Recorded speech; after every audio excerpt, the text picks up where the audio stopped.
Have you ever wondered what was really going on in the minds of colonial administrators? How did they actually see the lands and the people they were sent to govern?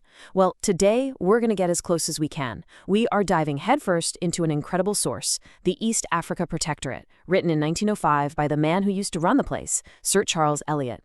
We're going to break down his own words to really get inside that colonial mindset. So let's get into it. Right off the bat, in the preface, Elliot tells you two things. One, he was the guy in charge, and two, he left under a cloud. He was forced to resign. This isn't just some dry official report. You can feel he's got a personal stake in this. It's his side of the story, his defense of what he did and what he wanted for the region, and that makes it, well, incredibly revealing. So just to get our bearings, where are we talking about? The East Africa Protectorate is basically the territory that would one day become modern-day Kenya. It was a massive slice of land, stretching all the way from the Indian Ocean coast to Lake Victoria. And at this point in history, it was run by Great Britain, right at the peak of its imperial power. This is the stage where our story unfolds. Okay, so let's start with the land itself. For an administrator like Elliot, this wasn't just about beautiful landscapes or geography. No, this was about assets. He was looking at this entire territory like a portfolio, and he was assessing every single part of it for its potential value to the British Empire. And you can see his thinking so clearly in the way he describes things. It's like night and day.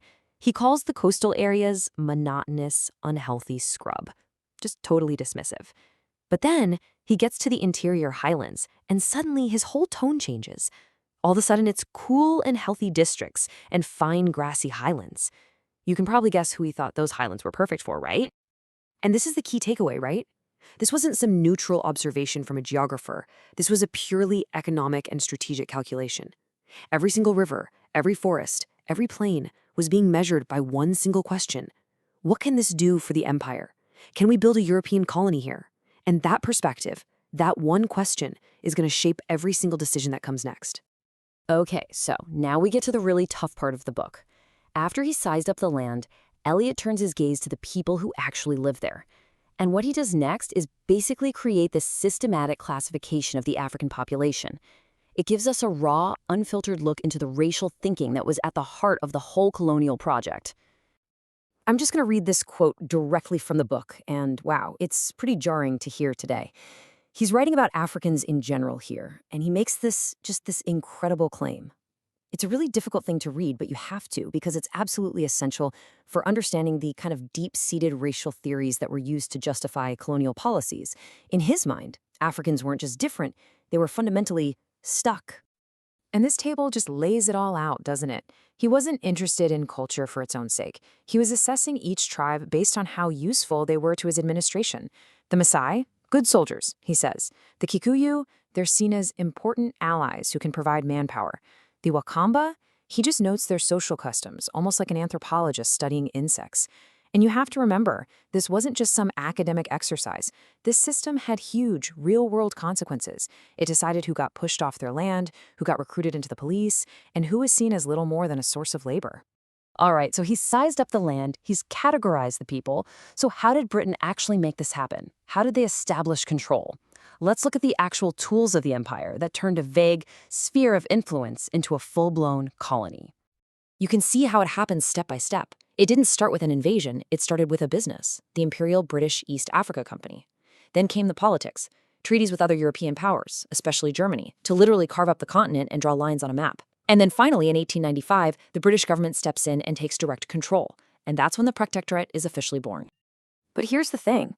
Elliot argues that the single most powerful tool of British control wasn't a treaty or a government decree. It wasn't a piece of paper at all. It was steel, it was steam, the Uganda Railway. That was the real game changer, the project that would physically nail down British authority deep into the African interior. Just look at that number, 584 miles. Think about that for a second. A single line of track driven from the coast at Mombasa straight through what Elliot himself calls entirely unknown country, across deserts, through jungles, over highlands, all the way to Lake Victoria. This wasn't just for transportation. This was a massive projection of power. And building this thing was an absolute nightmare. The terrain was brutal. The wildlife was a constant threat. We're talking about the legendary man-eating lions that literally dragged workers out of train carriages.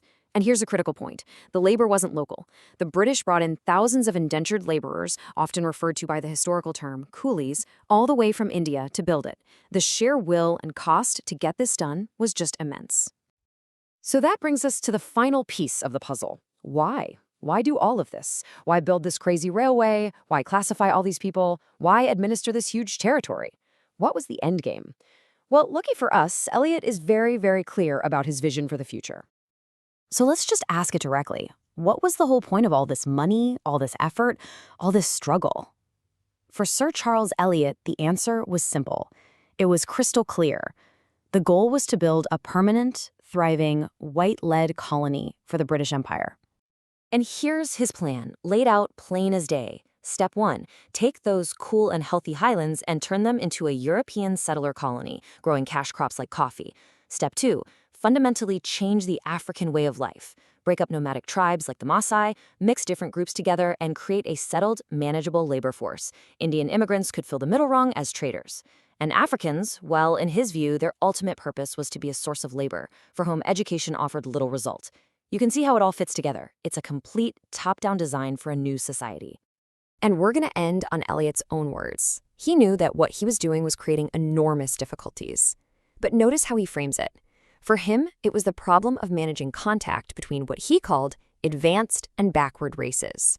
Of course, looking back from where we stand now, we know that this problem would ignite the next 100 years of Kenya's history, leading through struggle, to independence, and to the complicated legacy of colonialism that is still being debated and felt to this very day.